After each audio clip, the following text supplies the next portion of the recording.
कोवळ्या मंदाला पाठीवर उताणं पाडलं आणि एका पाठोपाठ एकानं तिच्यावर बलात्कार केला। आशाच्या डोळ्यांसमोर तासभर हा तमाशा चालत राहिला। ती रडत होती, ओरडत होती, मदतीसाठी हाका मारत होती, पण कुणीही तिच्या मदतीसाठी आलं नाही। सगळ्यांची हवस पूर्ण झाल्यावर त्यांनी त्यांचा मोर्चा आशाकडे वळवला। आपल्या जीवाचा तुकडा आपल्या डोळ्यांसमोर शेवटच्या घटका मोजताना तिला दिसत होतं। तिच्या अंगातले त्राण गेले, शरीर ढिल्लं पडलं, श्वास थांबायला लागला आणि खाटकन तिच्या बोटावर चाकूचा वार बसला। अंगात असेल नसेल तेवढा जोर देऊन ती ओरडली आणि एक हिसका देऊन ती घराच्या बाहेर पडली, पण बाकीच्यांनी तिला तिथेच गाठलं। मग एकानं तिच्या साडीला हात घातला, दुसऱ्यानं तिच्यावर अतिप्रसंग केला आणि मग हळूहळू तिची शुद्ध जाऊ लागली। चाकूचा वार कानावर पडलेल्याची जाणीव तेवढी झाली आणि मग डोळ्यांसमोर काळा कुट्ट अंधार कायमचा। बोथट झालेल्या अंजनाबाईंची कंप्लेंट पुन्हा पोलिसांनी लिहून घेतली। अक्कूला ताब्यात घेतलं। पोलीस चौकीत त्याचं हक्काचं घर होतं दुसरं। दारू, मटण, सिगरेट जे हवं ते त्याला तिथे मिळायचं। पोलीस चौकीतले सगळेच त्याच्या ओळखीचे होते, त्याच्या मर्जीतले। 2 दिवसांपेक्षा जास्त त्याला पोलीस चौकीत कुणीच ठेवत नव्हतं। पोलिसांना म्हणे तो पैसे द्यायचा, त्याची वरपर्यंत ओळख होती।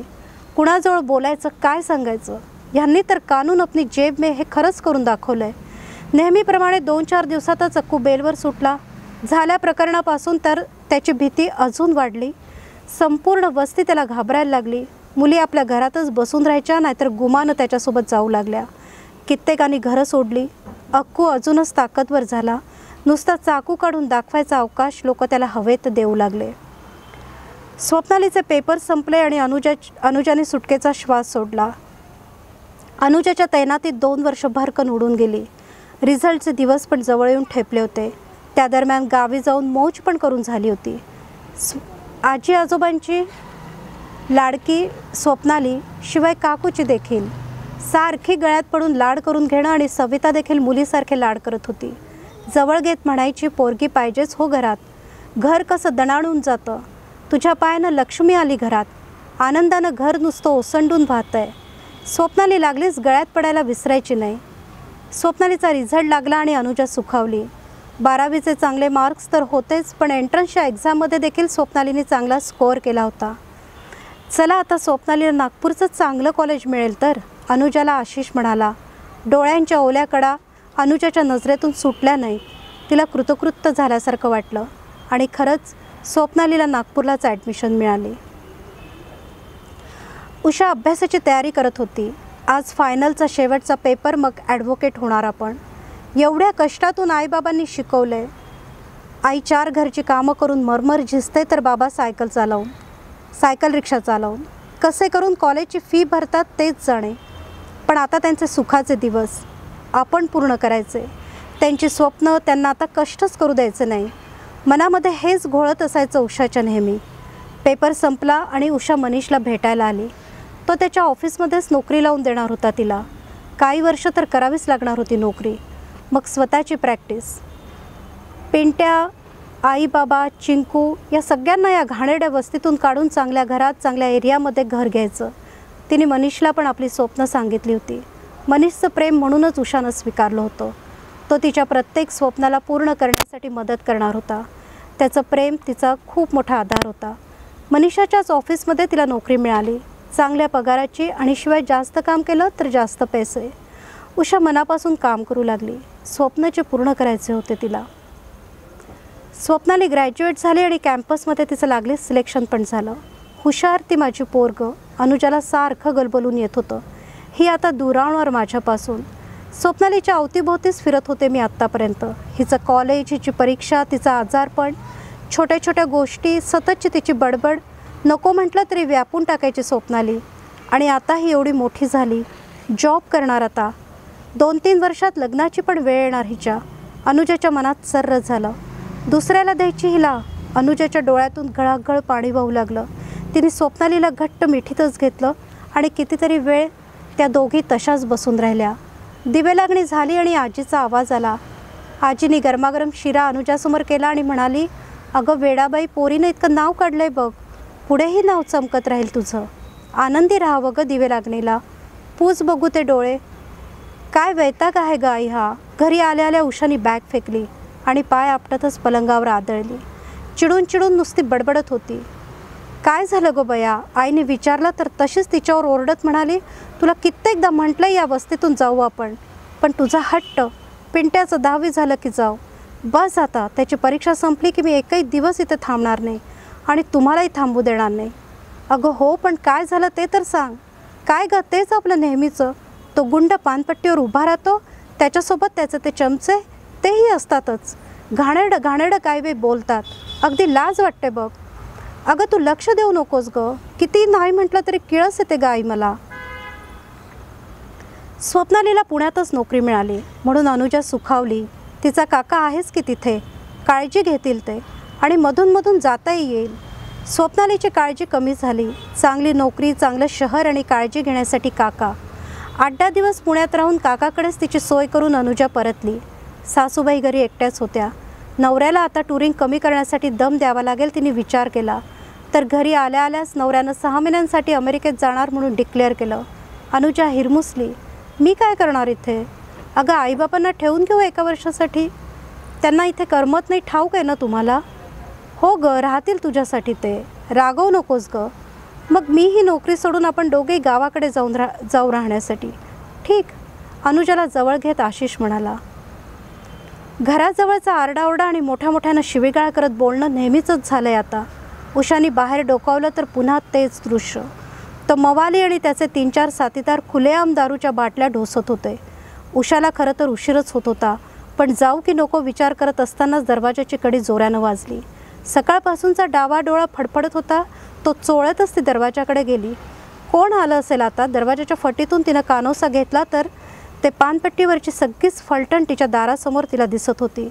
हृदयाचे ठोके तेज गतीनं धावू लागले. हातापायाला दरदरून घाम फुटला. आज काही खरं नाही.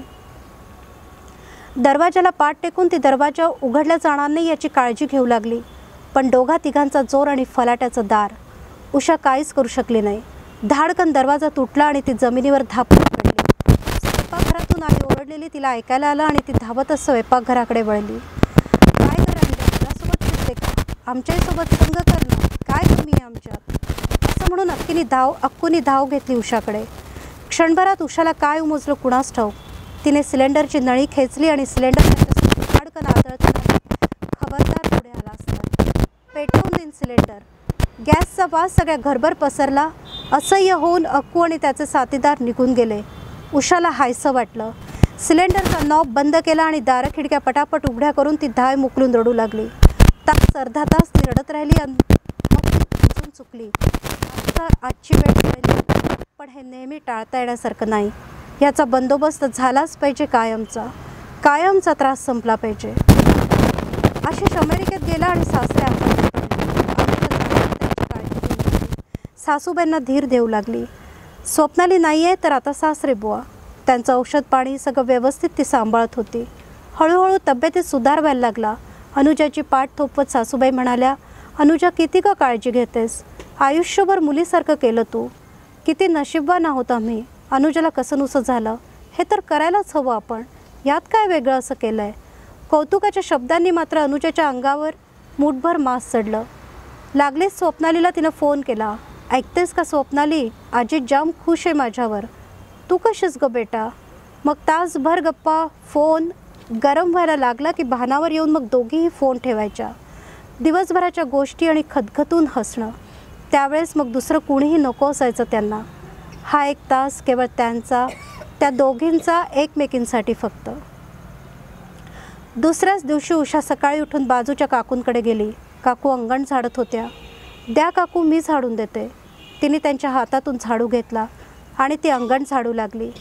झाडता झाडता तोंडाचा पट्टा सुरूच होता तिच्या. किती दिवस हे सहन करणार आपण काकू? काहीतरी करायलाच हवं. काल माझ्या घरात घुसला, उद्या तुमच्या घरात. उम्मीद आहे की लग्नाची झाली आहे आता. मग अशा मुलींशी कोण लग्न करेल? विचार करा काकू. लख्ख अंगण झाडून उषा परतली. संध्याकाळीच कुशीला गाठायचं तिने ठरवलं. अनुजानं आज सकाळी स्वप्नालीला फोन केला. ऑफिसला जायच्या आत स्वप्नालीशी बोलायला हवं. महिनाभर होत होता स्वप्नाली घरी आली नव्हती. तिच्या आठवणीनं अनुजा व्याकुळली. तिकडे तिचे बाबा देखील 6 महिने अजून येणार नव्हते. अनुजा फारच कंटाळून गेली होती. नवऱ्याला म्हणाली तर म्हणाला, जाऊन ये गं पुण्याला 8 दिवस. स्वप्नालीला भेटायचं म्हणून अनुजा लागलीच तयार झाली. सकाळीच बोलून घ्यावं स्वप्नालीशी म्हणून तिनं फोन लावला. किती वेळ रिंग गेली तरी स्वप्नालीने फोन काही उचलला नाही. कंटाळून अनुजाने फोन ठेवला आणि दिवसभराच्या कामात ती गुंतून गेली. रात्री अनुजाचा फोन वाजला तर स्वप्नाली लटकेच रागावून अनुजाला म्हणाली, का म्हणून का सकाळी फोन केला? आपलं ठरलंय ना रात्री फोन करायचं ते. सकाळी कामं असतात गं, लवकर आटपायचं असतं आणि डब्बा तोही करायचा असतो. You know it. जाऊ देत, कसा काय फोन केला तू हे सांग आता. स्वप्नाली, पुढच्या आठवड्यात मी यायचं म्हणते गं पुण्याला. 8-1 दिवस राहीन म्हणते. खूप आठवण येते गं तुझी. आई पुन्हा पिंगाळलीस का गं? काय झालं एवढं इमोशनल व्हायला? आठवण येते गं तुझी. अगं काय हे आई, आम्ही नेमकं बाहेर जायचं ठरवलं आहे. काका आहेत ना, त्यांच्या मित्राच्या फार्मवर घेऊन जाणार आहेत. त्याच्या पुढच्या आठवड्यात मी येते ना तिथे. खूप मजा करू आपण. चल ठेवू मग आता. अनुजा हिरमुसली. स्वप्नालीने चक्क नाही म्हटलं आहे आपल्याला, पण पुढच्या आठवड्यात येईन म्हणाली. थोडंसं हायसं वाटून ती झोपी गेली. उषा कुशीकडे आली तेव्हा कुशीच्या हातावर असलेले चटक्याचे डाग तिचं लक्ष वेधून घेत होते. वारंवार ती चटक्यांकडे बघत होती. हळूच तिचा हात पकडून त्यावर फुंकर घालत उषा म्हणाली, कुणी ग हे? कुशीला भरून आलं. जेव्हापासून ते प्रकरण झालं येता जाता नवरा झोडपून काढतो. घरात घेतलं हेच नशीब समजावं. मधून झटके आले की सिगरेटचे चटके देतो. बाटली म्हणतो तू. काय करावं ग उषा? कुशी चल, पोलीस स्टेशनला तक्रार करू आपण. ज्याच्यामुळे तुझा संसार उद्ध्वस्त झाला त्याला नको का शिक्षा व्हायला? उद्याच जाऊ आपण. असं शांतपासून कसं सहन करायचं ग? अनुजा, अगं काय झालं तुला? 8 दिवस झाले चुपचुप आहेस तू. सासूबाईंचा हात पाठीवर फिरला. काही नाही हो आई. स्वप्नाली जरा बदलल्यासारखी वाटते. 15 दिवसांपूर्वी मी येते म्हणाली तर नको येऊ म्हणाली. मीच येते असंही बोलली. आता याही आठवड्यात ती आली नाही. रात्री तासनतास बोलणारी स्वप्नाली आता फक्त 5-10 मिनटंच बोलते हो. नेहमी काही ना काही कारण मला काही समजतच नाही आहे हो. अगं काही काळजी करू नकोस. तू तिला न सांगताच धाड घाल. सकाळी पोचली तर गाठशीलच तू तिला. मग कुठे जाईल? अशी चिंता करून काय होणार? अनुजाला उत्साह आला. उद्याच निघायचं आपण तिने ठरवलं.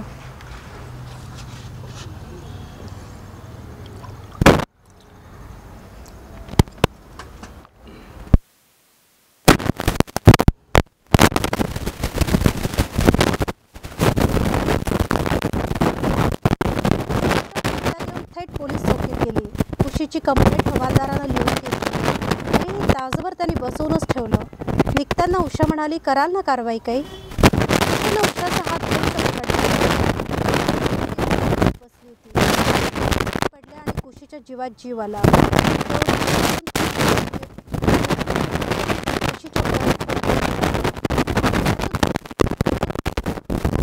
ती घाईघाईनं तिथून पटकन बाहेर पडायचा प्रयत्न करू लागली तर समोरच्या गिधाड्याचा आवाज तिच्या कानावर आला. एक बाजार बसवी, येतो बघ परतून. यावेळेस नुसती धिंड नाही काढणार, तयार राहशील. आणि तो हसला. त्याच्यासोबतचे पोलीस देखील फितकन हसले. उषा आणि कुशीनं एकमेकांकडे बघितलं. दोघींच्या डोळ्यातून निखारे बाहेर पडत होते. अनुजाने स्वप्नालीसाठी खाऊ तयार केला. सासूबाईंनी जातीनं चकल्या तळल्या. डब्बे भरून खाऊ सासूबाईंनी केला. अनुजाला इथे अजिबात काळजी करू नकोस म्हणूनही बजावलं. तुझी इच्छा होईल तेव्हा परत ये असंही म्हणाल्या. सकाळी अनुजाला दारासमोर बघून स्वप्नाली आश्चर्यचकित झाली. आई म्हणून गळ्यात पडली आणि थोडीशी हबकली. काकांनी स्वागत केलं.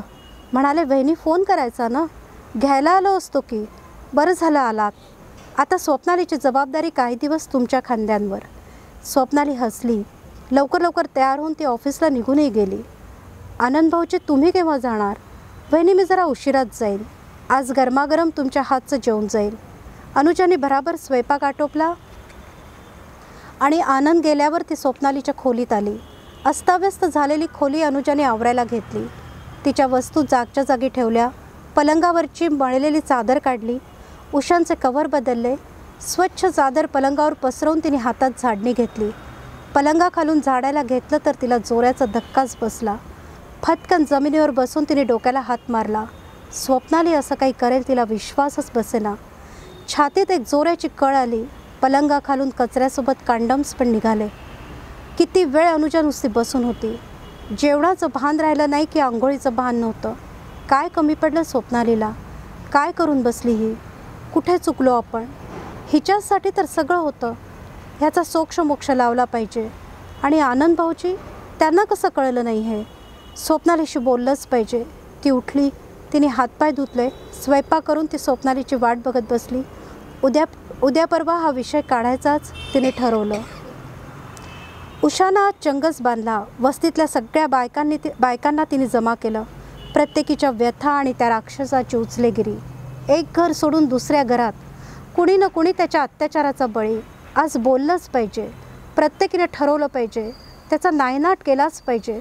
तो उद्वेग, तो उद्रेक, ती धगधगणारी आग आज पेटवायचीच प्रत्येकीच्या मनात. आणि ती प्रत्येकीशी बोलू लागली. दबलेला आवाज हळूहळू मोठा होऊ लागला. प्रत्येकीची वेदना एकत्र होऊन त्याचा एकसंध आवाज झाला.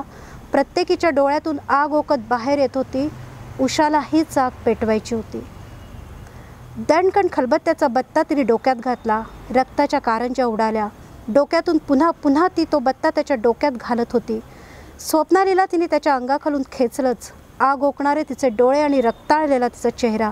एक समाधान तिच्या चेहऱ्यावर उमटलं. आनंदची थांबलेली हालचाल तिने बघितली. संचारलेलं बळ कमी झालं आणि ती भानावर आली. रस्त्याच्या दोन्ही बाजूंनी फुलांची उधळण होत होती. आकाशाला जणू गुलाबी लाल रंग आला होता. इतका गुलाल का उधळला जात होता? आज ही कुठली मिरवणूक निघाली होती? ढोल ताशे देखील वाजत होते.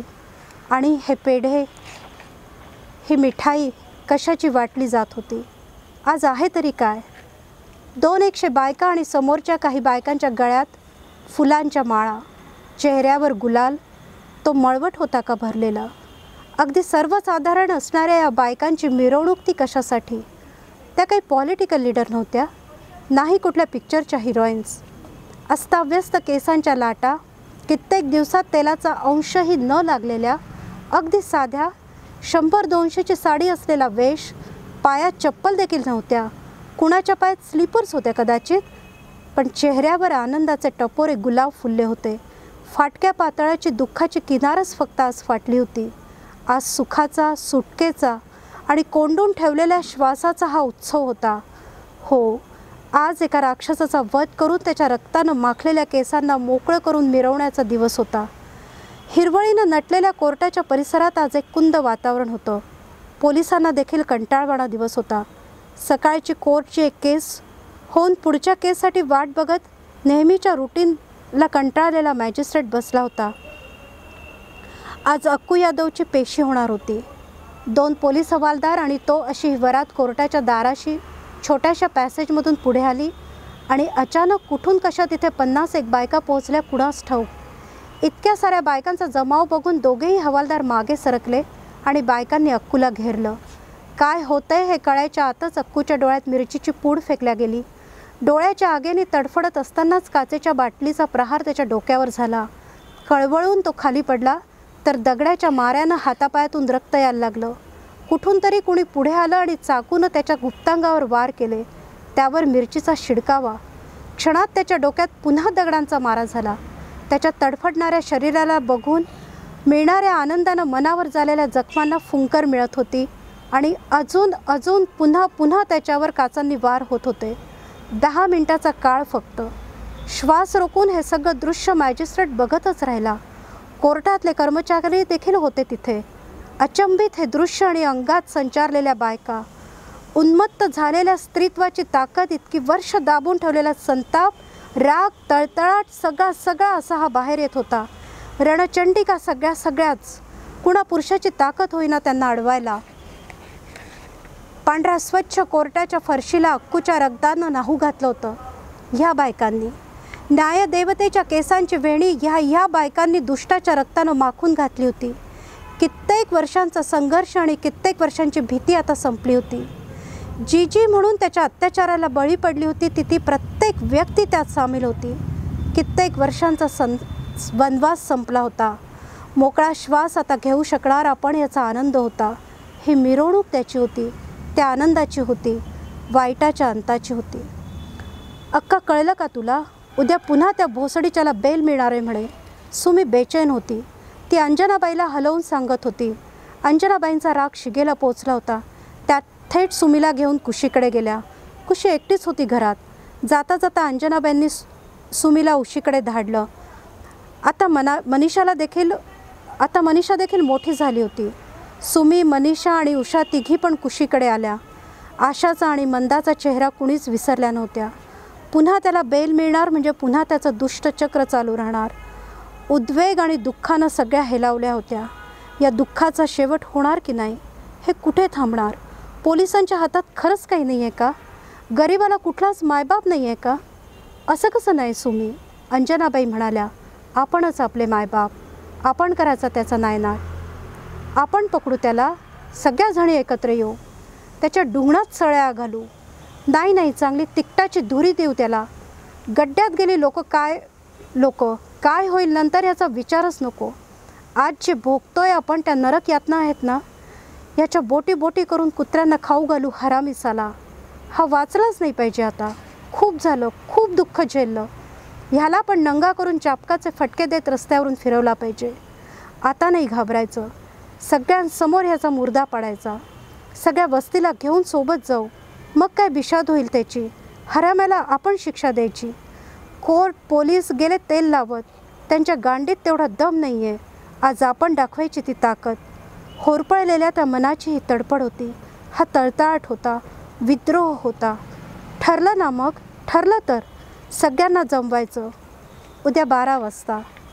तू ग काय आणशील? मी तिकटाची धुरी आणते की. एक चमक डोळ्यात उतरली तिच्या. माझ्याकडे आहेत ना काचेच्या बाटल्या. आणते की उद्या. हरामीच्या डोक्याचा चेंदामेंदा करू. टोकदार दगडं वेचून ठेवण्यात आली. आज जिंदगानीचा सोक्षमोक्ष. सकाळी सगळ्या जमल्या. हिरव्या पिवळ्या पातळ्याच्या पुतळ्या. कशाचंच भान नसलेल्या. लक्ष फक्त एकच. सगळ्यांच्या हातात काही ना काही दडलेलं. दगडं, चाकू की बाटल्या काचेच्या, काय फरक पडतो? सगळ्यांनी एकत्र धावा करायचा हे ठरवलं होतं आणि जे ठरवलं होतं ते झालं होतं. मित्रांनो, वरील घटना ही जर तुम्ही नुसती स्टोरी म्हणून ऐकत असाल तर ती सांगण्याचा काहीच अर्थ नाही आहे. उपयोगही व्हायचा नाही. इथं मला कवी दुष्यंतजींची कविता नमूद करावीशी वाटते. अब पीर हो गई है पर्वत सी, अब इसे पिघलनी चाहिए. इस हिमालय से भी अब गंगा निकलनी चाहिए.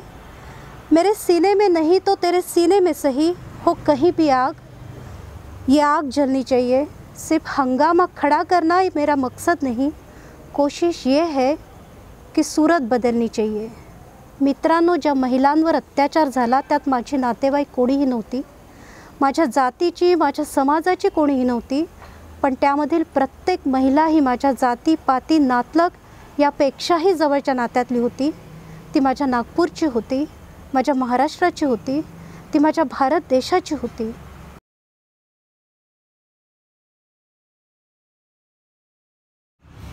मुझे मालूम है इतने सारे सवाल होंगे और इतना सारा ये, लेकिन जो मकसद था आज का वो पूरा हुआ. मुझे मालूम है आज बहुत सब लोग रेस्टलेस रहेंगे और इस कहानी का, इस एक्सपीरियंस का मकसद ही यही था कि आप सब लोग अनकंफर्टेबल हो जाए, क्योंकि हम सब बहुत कंफर्टेबल जोन में रहना चाहते हैं. मी, माझा मुलगा, माझी बायको, माझा एक छोटासा फ्लॅट, माझी एक मारुती गाडी, 70 वर्षाचं होईन, ICUमध्ये जाऊन मरून जाईल. That's how average people do it. अनिर्बंध के लोग ऐसे नहीं हैं. हमारी, जैसे मैम ने कहा कि हमारी कुछ सामाजिक जिम्मेदारी और जो कि हमको करना पड़ेगा. अच्छा, करना है तो चेंज अपने को घर से करना पड़ेगा, जो कि अरुंधति जी ने समझाया. कुल मिलाकर के 5 से 7 गालियाँ अगर आप जब देखते हैं, सुनते हैं मैम के इसमें, जो काफ़ी सहजता से आती है. शायद इससे भी ज़्यादा उस वक्त हम गाली देना चाहते हैं, शायद और ब्रूटैलिटी से वहाँ कुछ हुआ होगा. लेकिन ये रोज़मर्रा की ज़िंदगी में आज हर लड़की, हर महिला जी रही है. बस हो, थिएटर हो, यू कैनॉट गो, लड़कियों को लगता है कई बार रात को कि जैसे लड़के लोग रात को आधा कप चाय पीने के लिए हम लोग मोमिनपुरा चले जाते हैं, घूमते. लड़कियों को लगता होगा लगता आहे ना, लगता की नाही, वाटतं की नाही मी जावं मी आणि का ह्याला त्याला मी एकटीच जावी, बिलकुल लगता हो, but you can. This is the 2018 India in a city like Nagpur which is भी बहुत मॉडर्न है वगैरह वगैरह. तो अपन तो सफल रहे आज की इस एक्सपेरिमेंट में. गरम कॉफ़ी नीचे से आ रही है ऐसी मुझे खबर आई है अभी. वो कॉफ़ी का मज़ा भी लीजिए और कुछ अगर आपके सवाल हो ज़रूर पूछिए. सुजाता जवाब देने के स्थिति में बिल्कुल नहीं है, तो सुजाता को इस बोल्ड स्टेप के लिए, उसकी बोल्ड इसके लिए अनिर्बंध चाहता है कि उनको एक सम्मान वो करे. मैं प्रसन्नजीत जी को कहूँगा कि प्लीज़ वो एक छोटा सा हमारी तरफ से, because she has done a priceless job.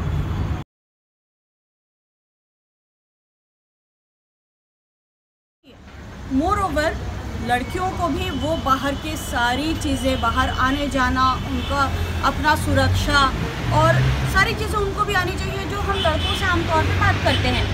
तो बीइंग एल्डर्स हमें ये चेंज अपने नेक्स्ट जनरेशन के साथ सबसे पहले लाना चाहिए. तब हम ये जनरेशन जब बड़ी होगी तो उसमें कुछ चेंजेस हम ला सकेंगे. और ये सबसे पहले हम लोगों को करना है जिनके अभी बच्चे बड़े हो रहे हैं, टीनेजर्स हैं, समझदार हैं, समझने लायक हो गए हैं, या फिर वो जो डिफरेंस है अपब्रिंगिंग का वो समझ सकते हैं. अभी भी बहुत सारी फैमिलीज़ में लड़कियां सिर्फ इसीलिए नाराज़ रहती है कि उनका ये कहना रहता है कि हमारे भाइयों को या फिर घर के जितने भी फैमिलीज़ में जितने लड़के हैं उनको इम्पोर्टेंस ज़्यादा दिया जाता है और हमें कम मिलता है ना. तो ये जब तक ख़त्म नहीं होगा तब तक ये लड़कों को अपर हैंड जो मिलता रहता है या फिर उनको जो ज़्यादा इम्पोर्टेंस दिया जाता है फैमिलीज़ में, वो तब तक रहेगा. और जब तक वो कम नहीं होता तब तक ये एक्सप्लॉयटेशन रहेगा. और माइंडसेट चेंज करने की ज़रूरत है कि सबसे पहले हम अपने घर में, और एक सबसे बड़ी बात, ये हम बाहर की चीज़ देख रहे हैं. आपको याद हो का जो रियल केस है वो घर के बाहर का है, लेकिन उसमें एक आनंद का भी तो रहा.